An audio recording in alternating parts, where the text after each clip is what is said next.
Masih tetap semangat ya, saudara semuanya? Ya. Oke, semangat pagi semuanya, tetap semangat. Apa kabar saudara semua?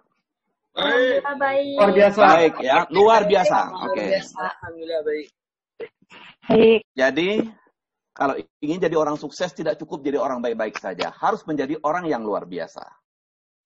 Saya diamanahkan oleh Dr. Anton untuk sedikit sharing lah ya. Sebetulnya materi-materi yang bagus sudah disampaikan oleh Dr. Anton dan juga oleh Dr. Bondan. Saya karena salah satu di tim ini ingin menyampaikan sedikit lah. Pak Anton pesankan kepada saya, bagaimanakah apa motivasi berprestasi berdasarkan pada pembangun karakter diri dan bangsa. Ya, itu yang diamanahkan saya. Mungkin saya tidak perlu baca slide per slide ya, karena waktu kita sudah hampir selesai. Tadi saya dengar, saya tanya apa kabar, ada yang bilang baik ya, saudara. Ada yang bilang oke, ada yang bilang luar biasa. Saya apresiasi kalau ada saudara yang menyatakan luar biasa. Apa itu orang yang luar biasa? Orang yang sukses itu orang yang luar biasa. Terus apa itu indikator sukses? Orang yang sukses itu adalah orang yang bahagia tanpa syarat. Unconditional be happy. Kalau saudara pernah mendengar orang yang sukses, ya, tapi terlibat KKN, itu sebetulnya bukanlah orang yang sukses. Kalau ada orang, saya langsung saja ya Pak Anton ya, nggak usah lagi CV ini karena waktu sudah semakin dekat. Silakan, Prof. Ya, ini apa aja? Oke. Ini lanjut aja ke apanya? Ke materi. Ini CV saya nggak usah lagi. Langsung aja ke materinya. Oke. Jadi saya ingin sampaikan bahwa orang yang sukses itu adalah orang yang bahagia tanpa syarat. Kalau ada seorang menteri, sementara seorang milioner, tapi masih KKN, sebetulnya mereka belum dikatakan sukses. Jadi orang yang sukses itu adalah orang yang bahagia tanpa syarat, di dalam hidupnya penuh syukur dan sabar. Tadi juga sudah dikatakan oleh Dr. Anton. Jadi kalau saudara semuanya tadi mengucapkan saya luar biasa, sadarlah saudara sekalian, apa yang kita ucapkan itu akan berpengaruh pada otak kita. Terekam di otak kita. Dan apa yang ada pada otak kita itu akan merubah action kita. Kalau Anda mengatakan luar biasa, action saudara itu menjadi orang yang luar biasa. Dan action saudara akan menentukan takdir dan nasib saudara. Nah itu, jadi kata-kata itu besar artinya. Akan berdampak kepada diri kita sendiri. Kalau hari ini kita dalam COVID, jenuh di rumah, teriakkan, saya tetap bahagia selama work from home. Anda akan bahagia. Anda tidak akan jenuh di rumah. Otak akan menyerap apa yang kita ucapkan. Nah, itu saudara sekalian. Oke. Jadi tema saya biar lebih singkat ya, pembangunan karakter diri dan bangsa untuk pencapaian prestasi bernapaskan Pancasila. Sebetulnya kalau kita mau disingkatkan tema ini, kita katakan ini sebenarnya soft skill sebetulnya. Next slide-nya, admin. Jadi kita singkatkan soft skill bernapaskan Pancasila. Saudara, ini ada 10 faktor ya. Saya rasa kita sudah pernah melihat ini. Ini hasil riset Stanley yang dipopulerkan oleh Mr. Mas Nadiem Menteri Pendidik kita. Di mana dalam hasil riset ini ada 10 faktor teratas yang mempengaruhi sukses seseorang. Saya tidak katakan NIM itu tidak penting. Saya tidak katakan IP itu tidak penting. Saya tidak katakan IQ itu tidak penting. Tetapi dalam riset yang dilakukan oleh Stanley terhadap 700 orang lebih, orang-orang sukses di Amerika, inilah 10 faktor yang sangat dominan untuk menentukan, untuk menyangkut sosial. Apa yang pertama? Yang pertama, kejujuran.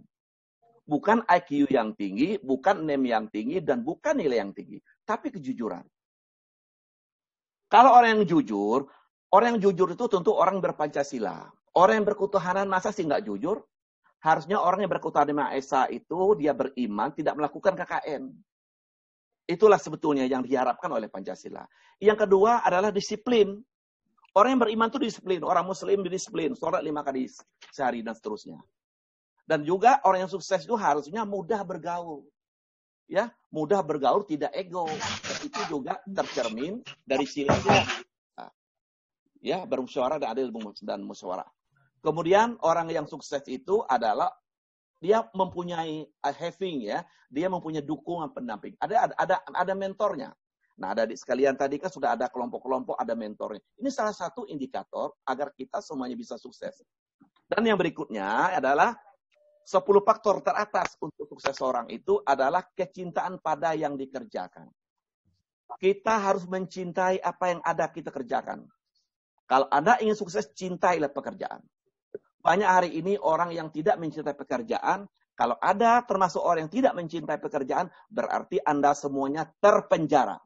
Tidak akan mungkin sukses kalau orang yang terpenjara. Saya sebagai dosen, saya mencintai pekerjaan saya. Tidak ada harapan saya lebih besar waktu saya begitu jadi dosen, saya ingin jadi guru besar. Itulah cita-cita saya yang fokus. Sehingga kita harus fokus dengan apa yang kita inginkan. Dan yang berikutnya, kepribadian kompetitif. Hari ini kita harus kompetitif. Kalau tidak kompetitif, tidak akan bisa sukses di era now sekarang. Dan yang berikutnya, hidup teratur. Hidup teratur. Yang dia mana ke Pancasila juga, kita harus teratur ya. Saling menghormati, tenggang rasa, tepa selera. Itu namanya hidup-hidup yang teratur. Nilai dari Pancasila itu mengarahkan kita untuk teratur. Dan yang terakhir adalah kemampuan menjual ide. Banyak orang-orang yang punya ide, tapi tidak bisa action. Ide saja, no action, NATO.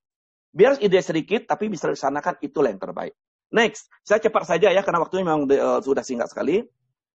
Terus, dan saya menyimpulkan, dari 10 nilai teratas yang diteliti oleh Stanley tadi, dari 33 indikator, intinya adalah integritas.